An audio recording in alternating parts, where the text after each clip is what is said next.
નમસ્તે મિત્રો, ફરી એક વખત ચેનલની અંદર આપ સર્વ મિત્રોનું સ્વાગત છે। જો વિજ્ઞાન વિષયના લાસ્ટ લેક્ચરની અંદર આપણે વનસ્પતિ પેશી વિશે ચર્ચા કરતા હતા અને એ લેક્ચરની અંદર આપણે ટોટલ બે પેશી વિશે માહિતી મેળવી હતી, એક મૃદુતક પેશી અને સ્થૂલકોણક પેશી। હવે આ લેક્ચરની અંદર જે બાકીની પેશીઓ છે કે જે વનસ્પતિની અંદર જોવા મળે છે એ તમામે તમામ પેશીઓનો આપણે વ્યવસ્થિત અભ્યાસ કરવાનો છે। ઓકે, અને આ જ લેક્ચરની અંદર આપણે વનસ્પતિ પેશીના મુદ્દાને પૂર્ણ કરવાનો છે। તો સૌ પ્રથમ તો મેં અહીં વનસ્પતિ પેશીના પ્રકાર દર્શાવેલા છે કે વનસ્પતિ પેશીને મુખ્ય રૂપે બે વિભાગની અંદર આપણે ડિવાઈડ કરી શકીએ છીએ, એક વર્ધનશીલ પેશી અને એક અવર્ધનશીલ પેશી। વર્ધનશીલ પેશી એટલે એવી પેશી કે જે પેશીના કોષો સતત ને સતત સંખ્યાની દ્રષ્ટિએ વધારો થતા હોય, જે પેશીના કોષો સતત ને સતત વધતા જ જતા હોય, 5 હોય તો 10 થાય, 15 થાય, 20 થાય, તો આવી પેશીને વર્ધનશીલ પેશી તરીકે ઓળખવામાં આવે છે। અથવા વર્ધનશીલ ન લખવું હોય તો વર્ધમાન પણ લખવું હોઈ શકે, અથવા તો અસ્થાયી શબ્દ પણ લખેલો હોઈ શકે છે, એના બીજા પણ બે નામ છે। ઓકે, વનસ્પતિ પેશીનો એક પ્રકાર છે વર્ધનશીલ પેશી, આ પેશીના કોષો સતત વધતા હોય, અને બીજો પ્રકાર પડે છે અવર્ધનશીલ પેશી કે જે વનસ્પતિ પેશીના કોષ છે એ વધારો નથી પામતા, જેટલા હોય એટલા ને એટલા જ રહે, તો એવી પેશીને અવર્ધનશીલ પેશી અથવા તો સ્થાયી પેશી અથવા તો અવર્ધમાન પેશી આવા નામથી પણ ઓળખવામાં આવે છે। ટૂંકમાં વર્ધમાનમાં વધે છે, અવર્ધમાનમાં એમના એમ રહે છે, એમાં કોઈ ચેન્જીસ થતો નથી। ફરી રિપીટ કરું છું, વનસ્પતિ પેશીને મુખ્યત્વે બે વિભાગની અંદર આપણે ડિવાઈડ કરી શકીએ, વર્ધનશીલ અને અવર્ધનશીલ। વર્ધનશીલના પાછા ત્રણ પ્રકાર છે, આંતરવિષ્ટ પેશી, પાર્શ્વસ્થ પેશી અને અગ્રસ્થ પેશી। વર્ધનશીલના પાછા ત્રણ પ્રકાર। ઓકે, અને હવે વાત કરીએ અવર્ધનશીલની, તો અવર્ધનશીલના પાછા બે પ્રકાર, એક છે સરળ સ્થાયી પેશી અને એક જટિલ સ્થાયી પેશી। સરળ અને જટિલ અવર્ધનશીલના બે પ્રકાર, સરળ અને જટિલ।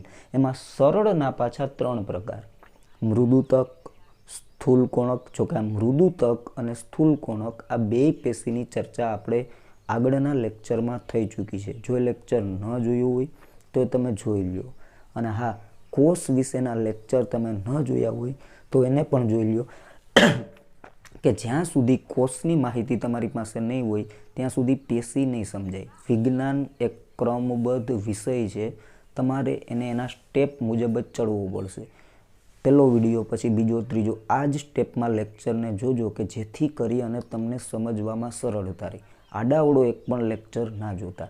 ઓકે, ફરી એક વખત રિપીટ કરું છું, અવર્ધનશીલ પેશીને બે વિભાગની અંદર આપણે વહેંચી શકીએ, એક સરળ અને એક જટિલ।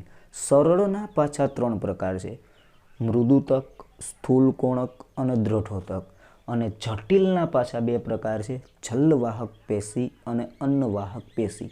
ઓકે, આટલી બધી પેશીઓ તમારી સામે રહેલી છે, એક આ ગ્રાફ છે એ તમે વ્યવસ્થિત રીતે દોરી લેજો, લખી લેજો કે કઈ પેશી કોનો પ્રકાર છે। આટલી પેશીઓમાંથી આપણે બે પેશી વિશે કાલે ભણી ચૂક્યા છીએ, એક મૃદુતક પેશી અને એક સ્થૂલકોણક પેશી। હવે આજે જે બાકીની પેશીઓ છે એના વિશે આપણે ચર્ચા કરવાની છે। આજના લેક્ચરની પહેલી જ પેશી નોટ કરો તમે, દ્રઢોતક પેશી। આનું નામ જ છે દ્રઢ। દ્રઢ એટલે શું થાય? મજબૂત। આ પેશી જે જગ્યાએ વનસ્પતિની અંદર હોય, વનસ્પતિના એ ભાગને મજબૂત બનાવવાનું કામ કરે છે। ઓકે, આજના લેક્ચરની પહેલી પેશી દ્રઢોતક પેશી। પહેલો જ મુદ્દો એની અંદર નોટ કરો કે દ્રઢોતક પેશીના લક્ષણ કેવા હોય? ઓકે, તો કે એના કોષ લાંબા, સાંકડા, ત્રાકાકાર અને પાતળા છેડા ધરાવે છે। હવે એક મિનિટ, અહીં મેં જે આકૃતિ દોરેલી છે આ આકૃતિ જ દ્રઢોતક પેશીની છે। આ દ્રઢોતક પેશીના કોષ છે। ઓકે, ટોટલ 1, 2, 3, 4 અને 5 કોષ મેં અહીં દર્શાવ્યા છે। ઘણા બધા કોષ હોઈ શકે, પણ મેં અહીં 5 કોષ લઈ અને એક દ્રઢોતક પેશીની આકૃતિ દોરેલી છે.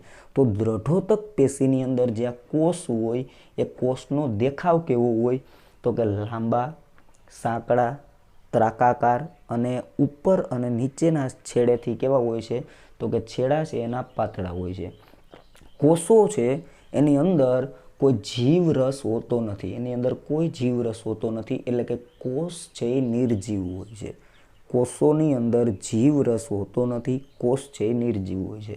આંતરકોષીય અવકાશ ગેરહાજર હોય. ત્રીજો મુદ્દો નોટ કરો, આંતરકોષીય અવકાશ. આંતરકોષીય અવકાશ મીન્સ કે બે કોષોની વચ્ચે જગ્યા આ પ્રકારની પેશીમાં હોતી નથી. તમે જોઈ શકો છો કોષોની વચ્ચે તમને કોઈ જગ્યા દેખાય? જો કોષ પછી કોષ તરત જ અડીને છે, લગોલગ છે, એટલે અવકાશ છે નહીં. અવકાશ મીન્સ કે જગ્યા. કોષોની વચ્ચે કોઈ અવકાશ હોતો નથી, અવકાશ છે એ ગેરહાજર હોય છે. બે કોષ દિવાલ ધરાવે છે. દ્રઢોતક પેશીના કોષ બે કોષ દિવાલ ધરાવે. એક પહેલી કોષ દિવાલ છે એ સેલ્યુલોઝની બનેલી હોય છે. પહેલી જે બહારની કોષ દિવાલ તમે જોઈ રહ્યા છો આ બ્લેક બોર્ડરથી મેં બતાવી છે. ઓકે, બાહ્ય કોષ દિવાલ એ સેલ્યુલોઝ નામના નિર્જીવ પદાર્થની બનેલી હોય અને અંદરની જે કોષ દિવાલ છે એ લિગ્નિન નામના પદાર્થની બનેલી હોય. આ પ્રાથમિક કોષ દિવાલ, આ દ્વિતીય કોષ દિવાલ. જે રેડ લીટીથી મેં દર્શાવેલું છે એ બીજી કોષ દિવાલ છે.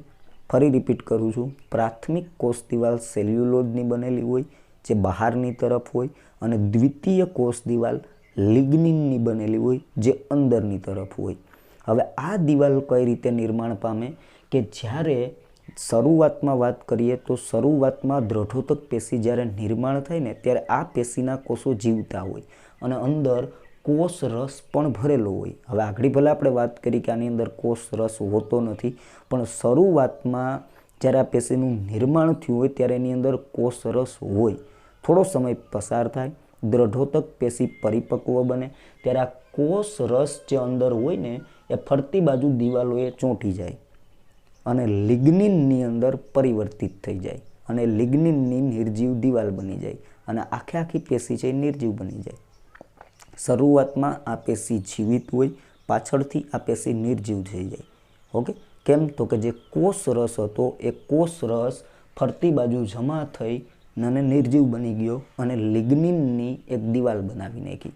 ઓકે, ફરી એક વખત દ્રઢોતક પેશીના બધા લક્ષણો હું અહીંયા રિપીટ કરી દઉં કે દ્રઢોતક પેશીના જે કોષ હોય એ લાંબા, પાતળા, ત્રાકાકાર અને પાતળા છેડા છે એ ધરાવે છે. ઓકે, કોષ છે એની અંદર જીવરસ હોતો નથી. બે કોષોની વચ્ચે આંતરકોષીય અવકાશ હોય છે. બે કોષ દિવાલ હોય, એમાં જે પ્રાથમિક કોષ દિવાલ જે બહારની તરફ હોય એ સેલ્યુલોઝની હોય અને દ્વિતીય કોષ દિવાલ કે જે અંદરની તરફ હોય એ લિગ્નિનની બનેલી હોય. ઓકે, હવે વાત કરીએ તો અહીંયા તમે જોઈ શકો છો મેં આકૃતિ એની દોરીને રાખી જ છે. દ્રઢોતક પેશીની આ આકૃતિ છે. ઓકે, દ્રઢોતક પેશી હોય ક્યાં? વનસ્પતિની અંદર આ પેશીનું સ્થાન કઈ જગ્યાએ છે તો કે કઠણ બીજમાં. કોઈ કઠણ બીજ હોય એની અંદર, ફળોના ગરમાં, ફળની અંદર જે માવો હોય, જે ગર હોય એની અંદર જોવા મળે. વનસ્પતિના બાહ્યક પ્રદેશ ઉપર, માની લો કે કોઈ વનસ્પતિ છે તો એનો જે બહારનો પ્રદેશ છે, બરાબર, છાલનો પ્રદેશ, છાલ જેને આપણે કહીએ છીએ, તો એ બાહ્યક પ્રદેશની અંદર પણ આ પેશી આપણને જોવા મળે છે. ફરી રિપીટ કરું, દ્રઢોતક પેશીનું સ્થાન વનસ્પતિની અંદર હોય ક્યાં? વનસ્પતિમાં આ પેશી જોવા ક્યાં મળે? વનસ્પતિના બાહ્ય પ્રદેશમાં, ફળોના ગરમાં અને કઠણ બીજની અંદર આ પેશી જોવા મળે છે. અને આ પેશી કામ શું કરે છે તો કે વનસ્પતિના જે ભાગની અંદર હોય એ ભાગને દ્રઢ બનાવે, એ ભાગને મજબૂત બનાવવાનું કામ છે એ આ પેશી કરે છે. ઓકે, તો આજના લેક્ચરની પહેલી પેશી આપણી પૂરી થઈ, દ્રઢોતક પેશી. હવે બીજી પેશી નોટ કરો, હજી એક મુદ્દો રહી જાય, સોરી, અન્ય બાબત જે મેં તમને જણાવી દીધી કે શરૂઆતમાં દ્રઢોતક પેશી છે જ્યારે ઉત્પન્ન થાય ત્યારે સજીવ હોય, એના કોષો છે એ જીવંત હોય, જીવતા હોય, પણ ધીરે ધીરે દ્રઢોતક પેશીના કોષ પરિપક્વ બને એટલે એની અંદર એના કોષોની અંદર જે કોષ રસ હોય એ બહારની તરફ ચોંટી જાય છે અને લિગ્નિનની અંદર પરિવર્તિત થઈ અને એક દિવાલ બનાવે છે અને આખી પેશી છે એ નિર્જીવ બની જાય. ઓકે, તો આ વાત હતી દ્રઢોતક પેશીની. થોડુંક ડિફિકલ્ટ છે, વિડીયોને બે વખત જોઈ લેજો કે જેથી કરી અને તમને આ મુદ્દા સરળતાથી સમજાઈ જાય. ઓકે, અત્યાર સુધીમાં કોઈ પરીક્ષાઓની અંદર અહીંયાથી પ્રશ્નો નથી આવ્યા લગભગ, બરાબર, પણ પૂછશે તો ઘણું અઘરું થઈ જાય. એટલે આ બધી વસ્તુ તમે વ્યવસ્થિત ક્લિયર કરતા જાઓ.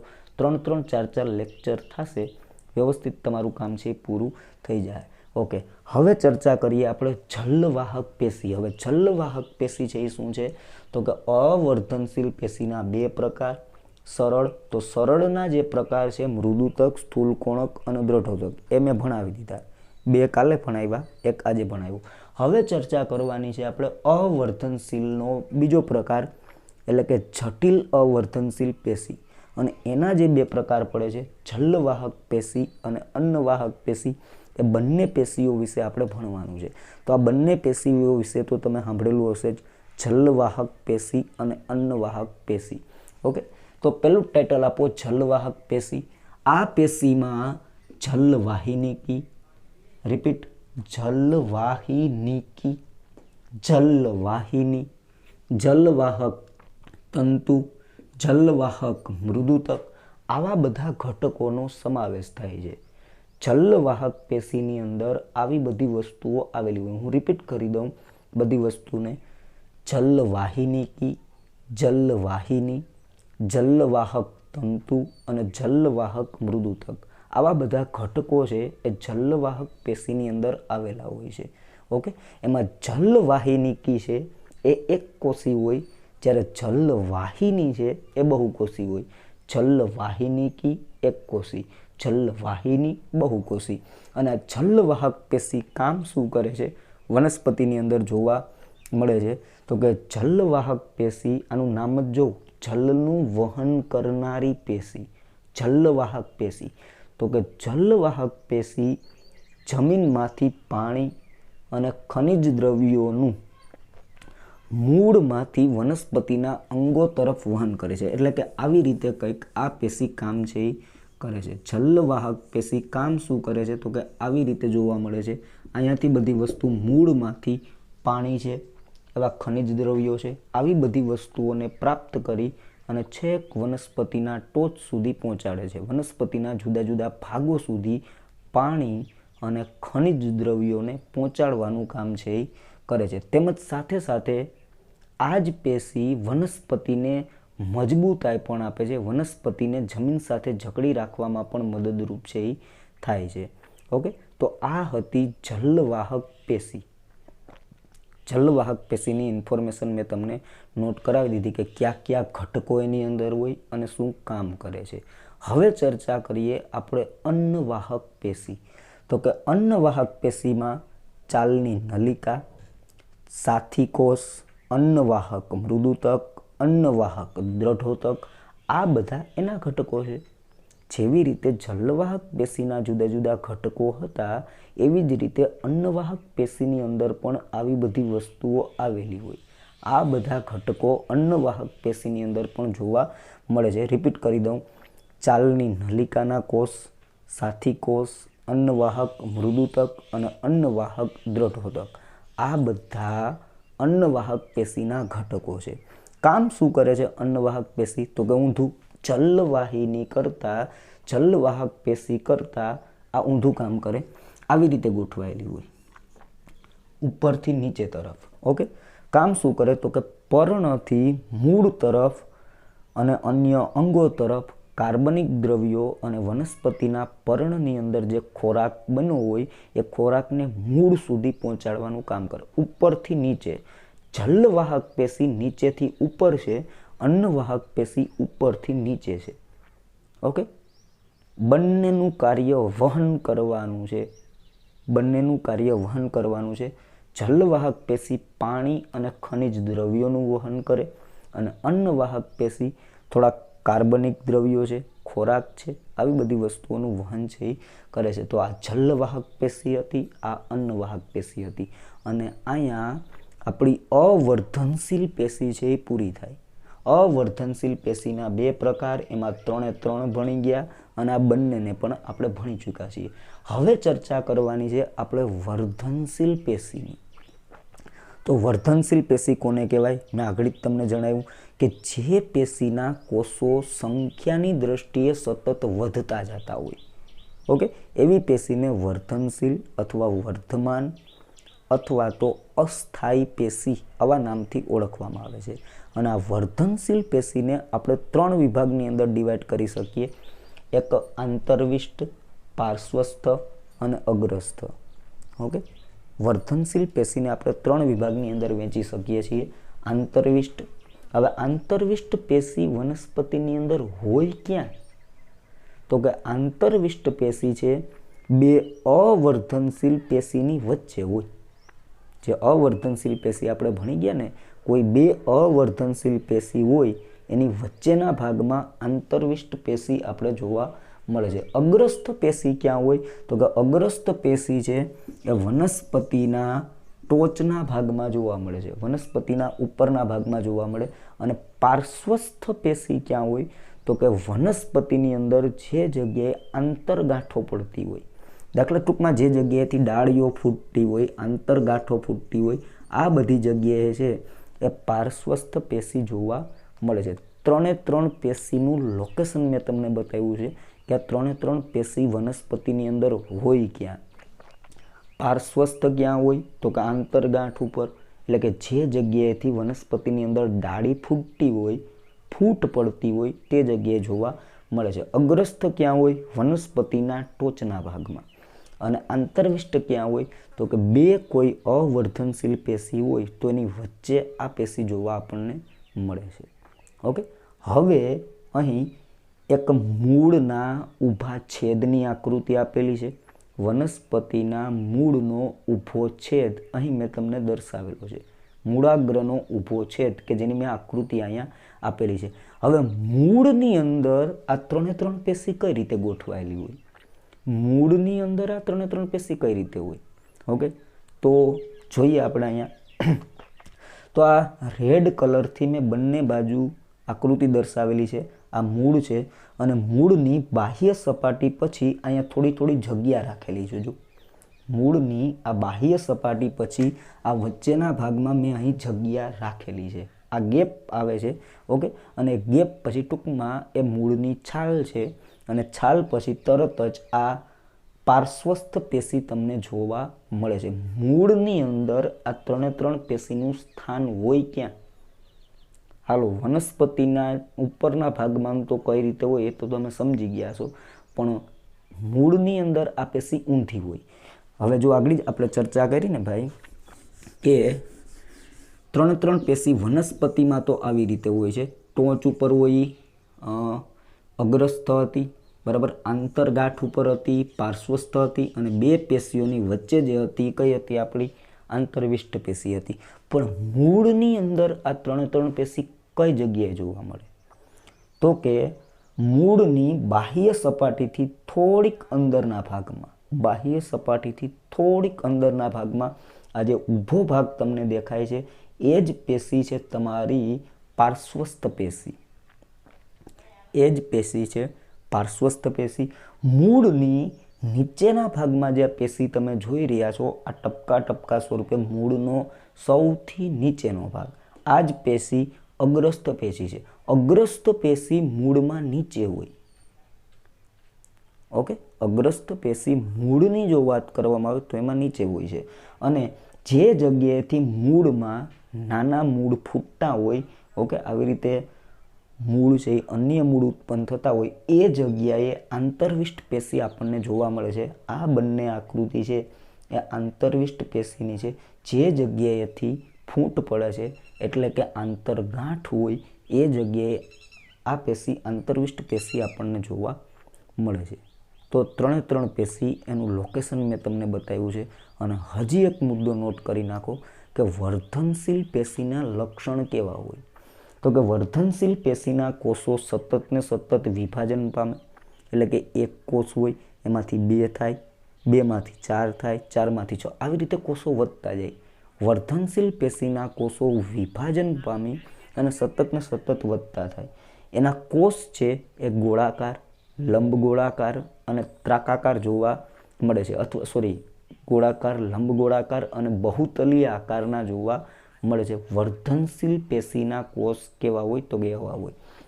ઓકે, વર્ધનશીલ પેશીના કોષો જીવંત કોષરસથી ભરેલા હોય, મોટું કોષ કેન્દ્ર ધરાવે છે, મોટું કોષ કેન્દ્ર પણ હોય, સૂક્ષ્મ રસધાની હોય અથવા તો રસધાનીનો અભાવ પણ જોવા મળે છે.